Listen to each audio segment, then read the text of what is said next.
Hello, everybody. Welcome back to your afternoon of DSET Online on the Hobby platform. We hope you've had a nice lunch. We've been wargaming and networking, and it's just been so good. And the room is buzzing. And yeah, we'll definitely be doing this again next year. So get involved. Now, I'm going to keep my introduction short because I'd like to bring up Stephen Downes-Martin, please. He is a research fellow at the US Naval War College. And if you haven't heard Stephen speak before, you are in for a treat. Let's wait for him to come up now. Hi, Stephen. Good afternoon.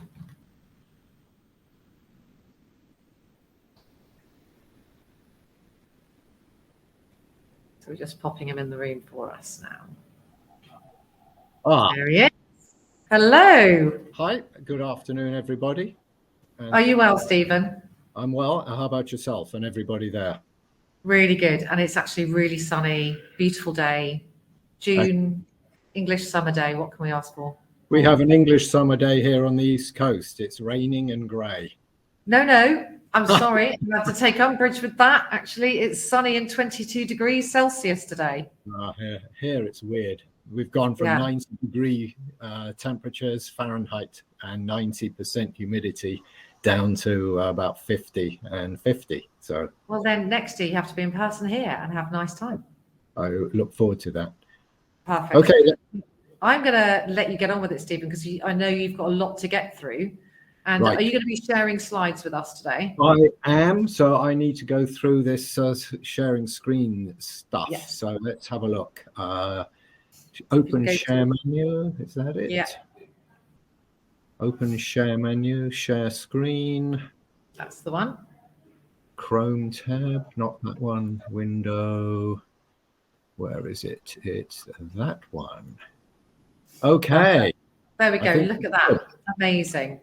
Right. I'm going to let Stephen crack on because he's got a lot to get through and not enough time. So, Stephen, thank you so much again for being a decent stalwart, and I will catch up with you at the end of this. Well, thank you very much to Ruddy Nice, yourself, Abby, and the DSET folks, but especially for people who are torturing themselves by watching this. No, always a pleasure. Always a pleasure. Right. We'll see you soon. Thank you. I'm going to mute my talking head so that you don't have to watch me, and we'll get started. Thank you very much, everyone, for being here. So here's my, I have to, first of all, point out the weasel words on the screen. That's a requirement placed upon me. So that done, let's get started. What an opponent war games and the results of those war games are obvious intelligence collection requirements. Examples include scenarios, novel concepts, new platforms and weapon systems, and operational plans. We would obviously like to know about these as far as our opponents are concerned. However, how an opponent war games, that includes topics such as the methods, techniques, and styles of gaming used, the beliefs and psychological biases of the players, how they perform, and how seriously their chains of command treat wargame results, and more importantly, how seriously they treat wargame participants is critical. This information can tell us something about how they might perform during the future conflicts that they are currently wargaming. Therefore, I propose that studying the wargaming approaches of an opponent and the wargame performance of selected military and political leaders should be an intelligence collection requirement. In this presentation, I propose an analytic framework for answering the wargame intelligence question based on the purpose of the wargame and the environment in which the opponents are embedded, and discuss what we can learn from assuming our enemies are collecting the same intelligence on how we wargame. I'm going to use Peter Perler's definition of a wargame and exclude field exercises, even though these and other kinds of event, no matter how useful, are frequently and erroneously called wargames.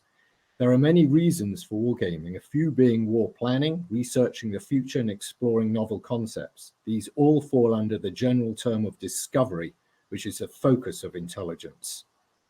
We want to find out something we do not already know about the decision-making behavior of our adversaries. And while we're about it, let's expand that to our allies, friends, neutrals, anyone with the ability and motivation to interfere with our plans and objectives. Wargame participants exhibit psychological and cognitive biases and are subject to bureaucratic pressures which affect the wargame design, execution, play, and analysis.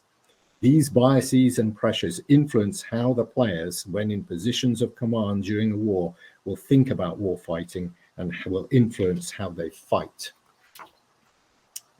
There's a couple of topics about wargaming that are rarely discussed, and we're going to look at them here before proceeding. First, we have an inner game.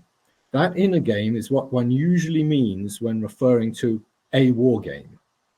However, there is this outer game. It's the one played by all influential stakeholders in the decision that the inner game is meant to inform. Their objective is to influence that decision by manipulating the design, play, analysis, and reporting of the inner game. The outer game players include the sponsor's chain of command, the game designer and their chain of command, all senior officers invited to play in the inner game, and literally any other influential interested party. Many of them will try to insert themselves as players into the inner game, where they will play to achieve their outer game objectives. I have sat and listened to a general instruct his subordinates who are playing in a game to play according to his desire for the outer game objectives and not to achieve the actual war game objectives as laid down in the inner game. In other words, directing his players to actually cheat and subvert the game. And not only on one occasion have I seen and heard this occur. Okay, we should not just look at how the inner game is played. We must also collect on how the outer game is played. And I speculate that how this outer game is played is probably more important than how the inner game is played. The second topic we should look at is this one. Our enemies will avoid attacking our strengths if they're smart. And I believe our enemies are smart, at least the ones we should care about. They will, if possible, attack us at a time and place of their choosing, i.e. when and where we are vulnerable and unprepared, unless, of course, we preemptively attack them. Preparing for future war requires the acquisition and all that entails of what I say is a collection of stuff, concepts, equipment, platforms, new technologies, etc. The acquisition of that stuff between the present and that future, and that acquired stuff must be in the war game about that future war. But acquisition itself is a game played by all protagonists as they decide what they need and watch what others are buying and planning to buy. The acquisition war game will inform when and how to fight that future war by giving insight into how force ratios change over time. So how our opponents are wargaming the acquisition game and how they link that to the war game about the future war is also an intelligence collection requirement. Studying the past and current performance of individual leaders and officers during real-life war planning and war fighting tells us something about how those leaders might behave in future conflicts, but not the decisions they will actually make. Therefore, it's reasonable to suppose that examining leadership performance during war games tells us something about how they might perform during the actual conflict that is being gained. Obviously, the fact that a war game is not reality must be used to process the results. It is not the decisions made in a war game that matter. It is the beliefs, biases, habits of thought, etc. that surface during the game and how they drove the reasons behind the decisions that were made and critically those that were not made but were discussed. Let's look at an example. German interwar wargaming in 1927. The Germans used wargaming to test and refine new operational concepts between the two world wars for obvious reasons. They were unable to actually field real troops. And wargaming, being about decisions in the absence of real forces, was an ideal tool. They were very interested in using wargames to develop their officers' characters. They viewed wargaming as a form of spiritual development, and that's in quotes, and assessed their character during games. They were run the way they expected the officers to think and fight, intelligently and independently. Take a look at this handwritten note of participants in a game played at the Reichswehr Ministry in 1927. Participants in the war game included 1 lieutenant colonel, 5 majors, 1 lieutenant commander, and 10 captains, who ended up in World War II as 6 4-star generals, 10 field marshals, and 1 grand admiral. I put it to you that having an understanding of how these leaders war games, not just in this game, but throughout the interwar period, would have been useful. Another example of the German army using wargaming in live combat, according to Milan Vago in his excellent article, German Wargaming, found on the Naval War College Review. On the 2nd of November 1944, during Operation Wacht am Rhein, also known as the Battle of the Bulge, Field Marshal Walther Model, up there on the screen under item number 1, Army Group B and staff are wargaming a possible US attack down the seam between the 5th and 7th Armies. During the wargame, the US did indeed attack in the Hürten-Gemüter forest area down that seam, and news of the attack is transmitted to Army Group B. Field Marshal Model seamlessly transitioned a rehearsal wargame into commanding forces. Within minutes, General Siegfried von Waldenberg, who was engaged in the planning game, was issuing not simulated orders at the map table, but real ones to the 116th Panzer Division via the 5th Panzer Army, using the wargame map, and information flowing in from the field, game decisions, select the decision, issue the order. They were using wargaming and war command were seamlessly linked. Soviet and Russian wargaming, I don't have good images, I regret, of Soviet officers sitting around a map table. In that case, norm-based planning and actions dominated their war games and their operations. Take a look at the sustainability of the Soviet army in battle. Chris Donnelly, key author, written by the Soviet Studies Research Center back in 1986. And some quotes from Soviet-style war games by Sloan, Jalali, Wardak, and Giesler. Officer participants have been promoted or demoted on the basis of their performance in war games. If the commander does take the initiative, then he'd better find a theory to back up his actions. Slow, detailed adjudication, optimal for decision support, poorly suited to developing thinking skills. That last quote is from On Wargaming by Matt Caffrey. And that is how they in fact did fight in World War II. Mass formations with initiative reserved for senior leadership. Question now, of course, is what about now? What's happening to Russian war games, and specifically to Russian war gamers? How do they wargame and think, and who is doing the thinking? Frankly, I suspect the outer wargaming of the special military operation in Ukraine would be extremely interesting, especially for the people participating in those games. Japanese wargaming pre-Midway. During these games, the contingency of a US carrier task force appearing on the flank of Admiral Chuichi Naguma's force was discounted. The wargame decision to posit a flanking force could not be used by the Imperial Japanese Navy staff to predict that the United States would indeed carry out such an action. It was the contingency itself that was important, but it was the beliefs and cognitive biases of IJN leadership that dictated that this contingency was not to be considered interesting. The fact that the US Carrier Task Force did indeed turn up on the flank was independent of the IJN wargame decision.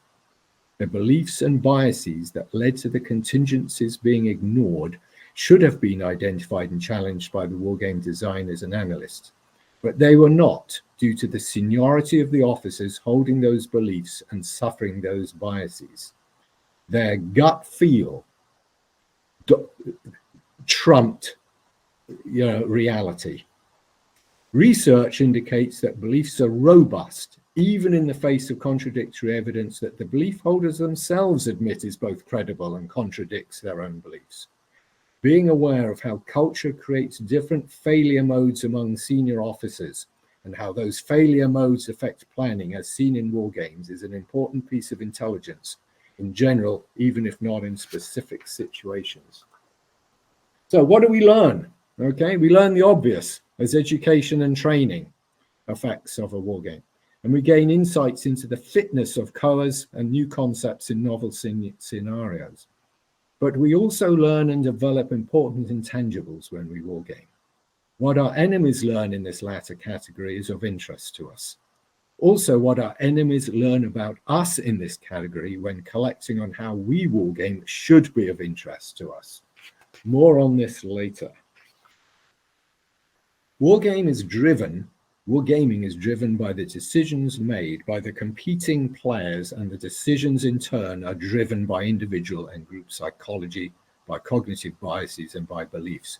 Indeed, we know that there is a poor correlation between what most, even reflective, people say they would do in a future situation and what they do in that future situation when it turns up.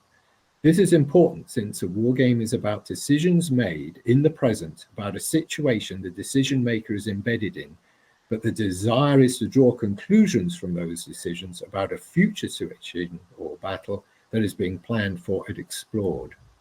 The conclusion is that one cannot use wargaming decisions as proxies for the decisions that even the same people would make if and when the future situation arises. Does not matter how similar the future real situation is to the current wargame situation. There is an ever-present critical difference. The decision makers know the current situation is a safe-to-fail game.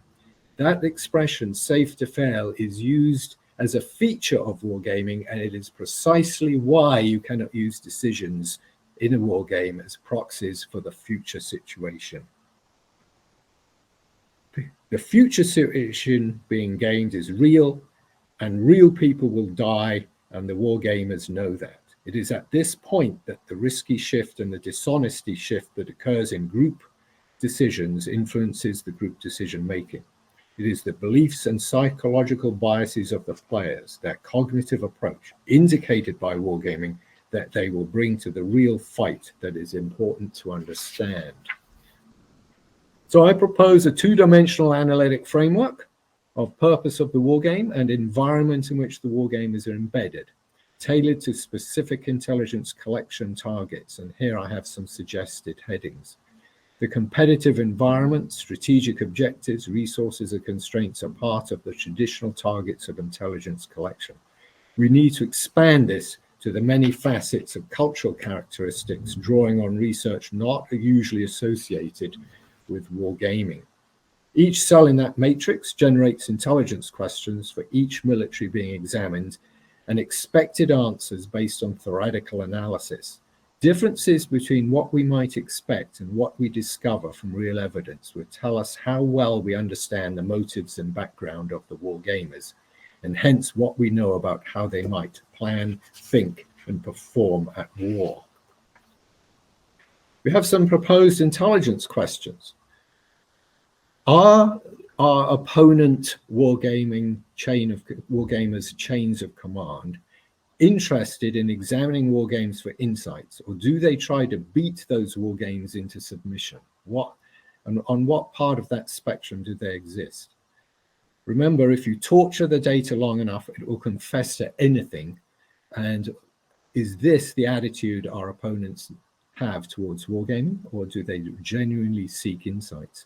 Three general questions. How seriously does the enemy chain of command take wargaming? How far up the chain of command do wargame results go? How does the performance during wargames affect promotability of the wargame players? And how did senior current leaders perform in past wargames? A second group of questions. How does the enemy chain of command interfere with wargaming? What is the influence of military leadership on wargaming style? How do they play the outer game? And are wargames funded by the sponsors, or are they mission funded? These are all questions about our opponents. Ultimately, how fit for purpose is their wargaming? Now let's look at how we wargame through their eyes and ask ourselves, what does this tell us about how we wargame? If we believe that something is an intelligence collection requirement, then we should assume our enemies think the same about us.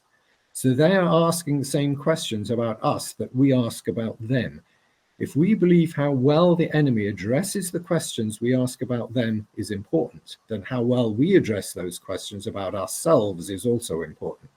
We should look at ourselves through our enemy's eyes. What would this tell them? Do we believe they would conclude our wargaming is fit for purpose? That's important to know, especially since they will be spying on our wargames. If not, are they mistaken or are we delinquent? If they're mistaken, how can we exploit that to deceive them? If we are delinquent, and we must face that possibility, if we are delinquent, are we really willing to change? And if not, where and who? And that's important. Who are the barriers? I have my own opinions on that. So I don't have conclusions, I have some actions. We should be collecting on how our enemies wargaming. But for those 3 reasons, we should look at how we wargame through enemy eyes. Again, for those 3 reasons. Give you a few seconds to read those bullets. And then we'll have a discussion.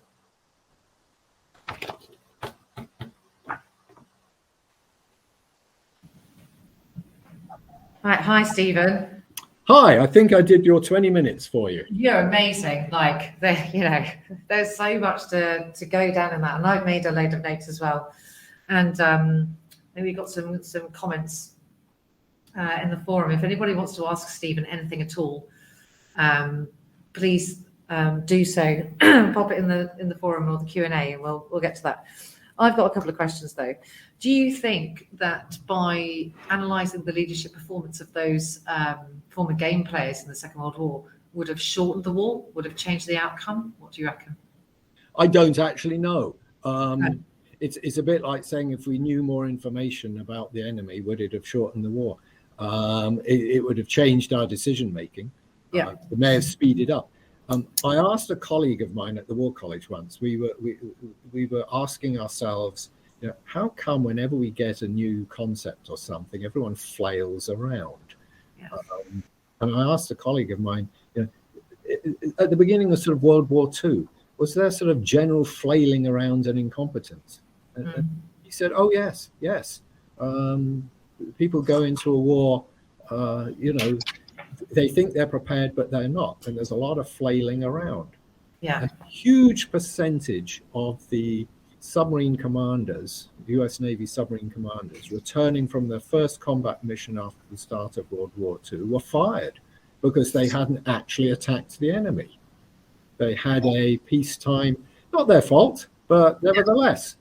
So better decisions would have been made earlier. The enemy would have responded to those better decisions. Who knows whether it would have speeded things up.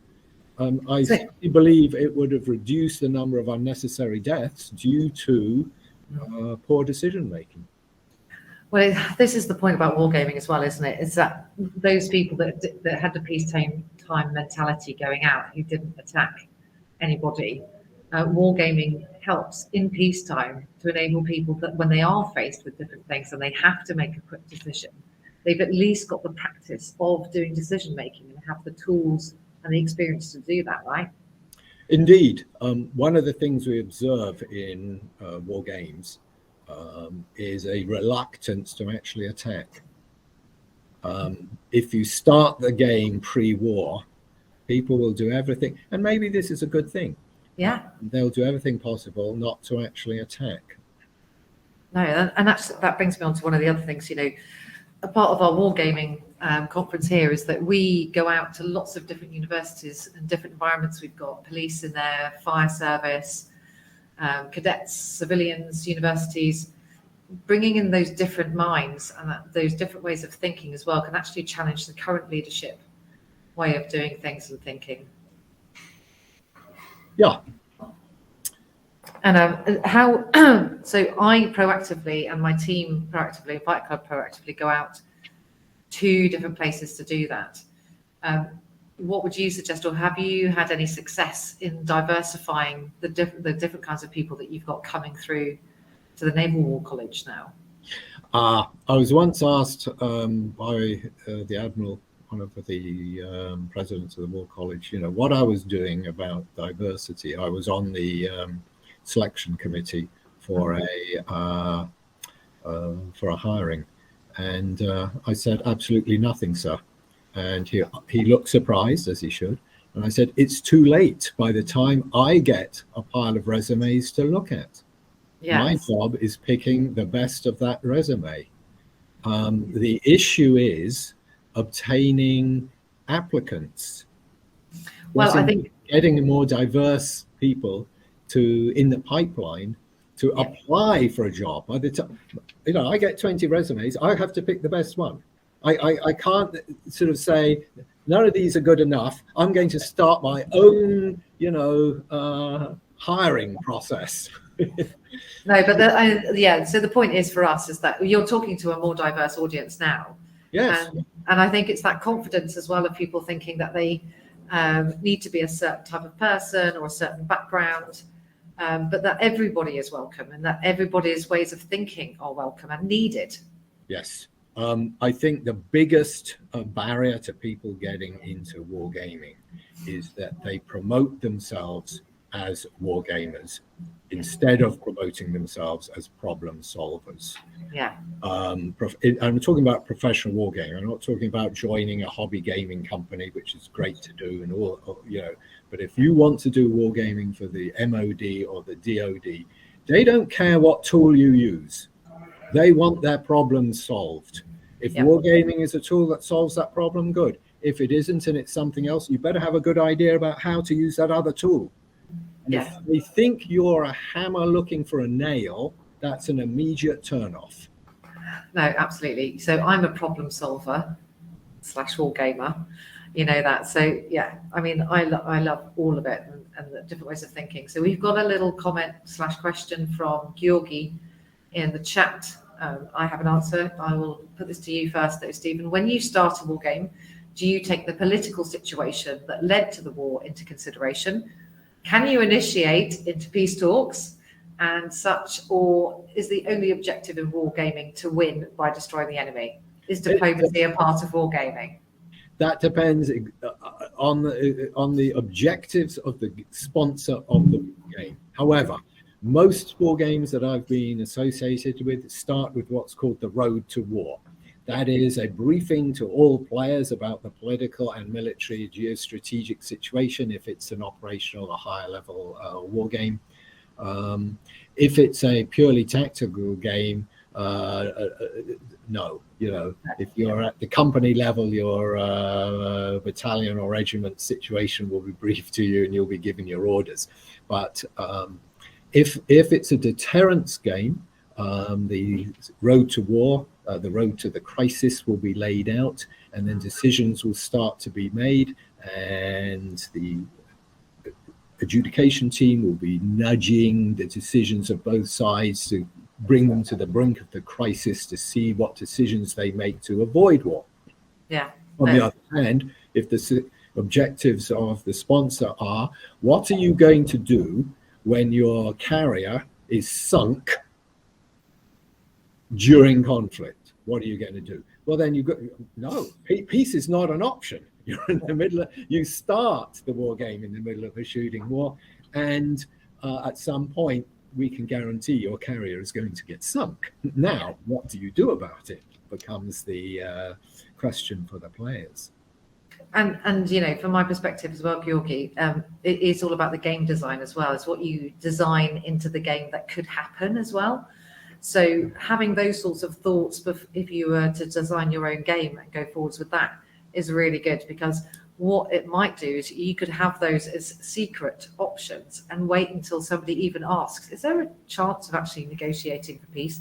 So that you can see the people in the room that actually have that different thought process, and you can test that as well as a leadership thing. I think that's really cool. So please get involved in game design if you're not already. Right. And one of the things as well, Stephen, is that we're talking about wargaming as a place as safe to fail.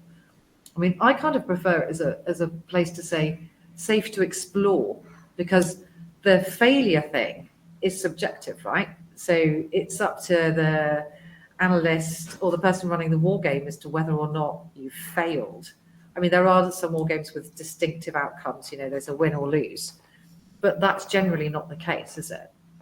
It depends again on the objectives of the sponsor. I always go back to the objectives of your sponsor, and the objective sponsor are primary. Yeah. That's what matters. Winning and losing is what should be motivating the players, especially the leaders of each side. They're going to win or lose in the presence of their subordinates and peers and superiors, and that should motivate them. Absolutely. Now, if it's a deterrence game and they fail to deter, they have failed. Correct. In the sense of they haven't deterred. But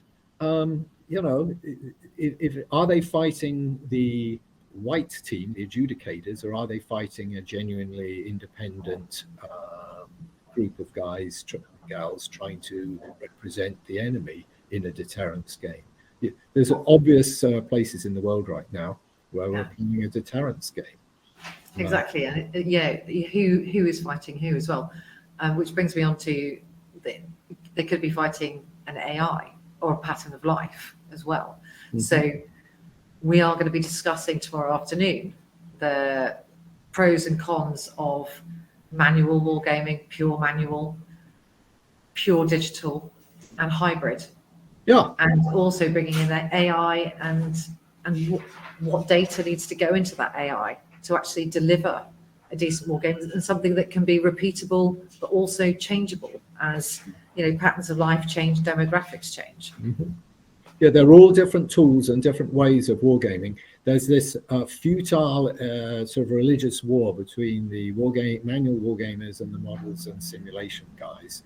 Where one says you can do much better wargaming using models and sims, and it's cheaper, and the manual wargamer says no, that stuff's all expensive and unchangeable, and they're both wrong. They're two different tools. They're on a spectrum. They merge and they're complementary. All those techniques should be looked at as items in your wargaming toolbox, along with a whole bunch of other tools that are problem-solving tools. Absolutely, and for me, like I've been wargaming since I was 12 years old, 13 years old. I could only come out as wargaming. Oh, you see, this is why I love Stephen, and he has to come back every year. It's been a while, but it becomes addictive, doesn't it? Because you find new ways of doing things and new ways of thinking, or you'll meet someone like I've been in the wargaming sessions today, who are applying the rules in their interpretation. This is the danger. It's very seductive to get into the instrumentality of wargaming. Yeah. A cool new game mechanism, etc. If you're not playing the outer game, your career as a wargamer is going to be just a backroom person, devising cards and dice and cutting them up. We've had a lot of that going on today, a lot of gluing and sticking. It's a great place to start, but you do not want to end there. You need to become a problem solver in which wargaming is one of your many tools, and other wargamers who are good at concocting rules, etc., work for you. Yeah, and that comes on to, I'm just going to quickly touch on game design as well. Because we need lots of different people involved in wargaming, especially in the game design piece. It's not just those who are technical or those who want to be the problem solvers. We need, going back to Stephen's point, is whatever the sponsor needs. We need to work out what those challenges are and then how to interpret that in a wargame. And you need product people, project management people, we need design and artists, and also different ways of thinking. How are we going to deliver this? Like, what is the challenge and how could we deliver this?